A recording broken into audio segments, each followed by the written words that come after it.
Hello दोस्तों, मेरी आज की कहानी है जादुई तकिया। छोटे राजू को सोने में हमेशा परेशानी होती थी।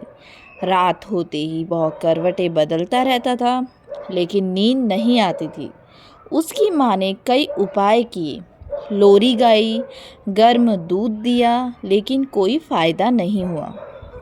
एक दिन दादी ने राजू को बुलाया और एक पुराना तकिया देते हुए कहा, यह कोई साधारण तकिया नहीं है, यह एक जादुई तकिया है।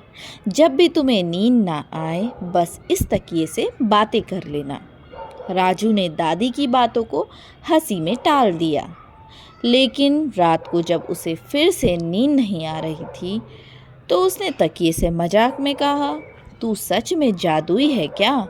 अचानक तकिए से एक मीठी आवाज़ आई, हाँ, मैं जादुई हूँ। मैं तुम्हें अपने सपनों की एक खास दुनिया में लेकर जा सकता हूँ। बस अपनी आंखें बंद करो और देखो सपनों की अनोखी दुनिया। राजू ने जैसे ही आंखें बंद की, उसने खुद को एक अलग ही दुनिया में पाया। वहाँ चारों ओर रंग बिरंगे पेड़ थे जो हवा में तैर रहे थे। पक्षी गाने की बजाय कहानियां सुना रहे थे।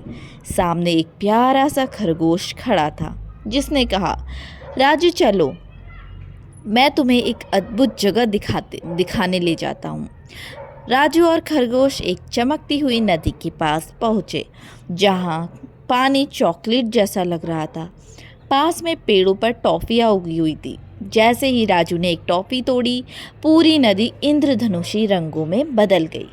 सपनों की परी ने राजू की मदद की। अचानक एक प्यारी सी परी आई और बोली, राजू, यह जादुई दुनिया तुम्हारी कल्पना से बनी हुई है, लेकिन हमें एक समस्या है। सपनों की रोशनी कम होती जा रही है। क्या तुम हमारी मदद करोगे? राजू ने कहा, हाँ। परी ने उसे एक चमकता हुआ सितारा दिया और कहा, इसे सपनों के पेड़ के ऊपर रख दो, इससे फिर से रोशनी लौट आएगी। राजू जल्दी से भागा और सितारे को पेड़ के ऊपर रख दिया।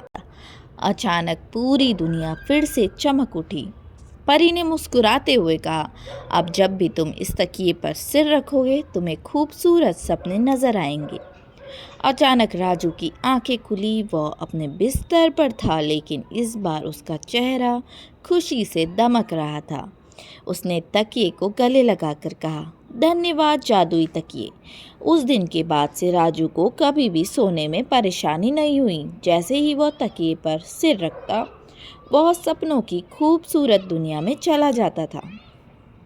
इस कहानी से हमें यह शिक्षा मिलती है कि कल्पना की दुनिया अनोखी होती है, बस हमें उसमें विश्वास रखना आना चाहिए। धन्यवाद।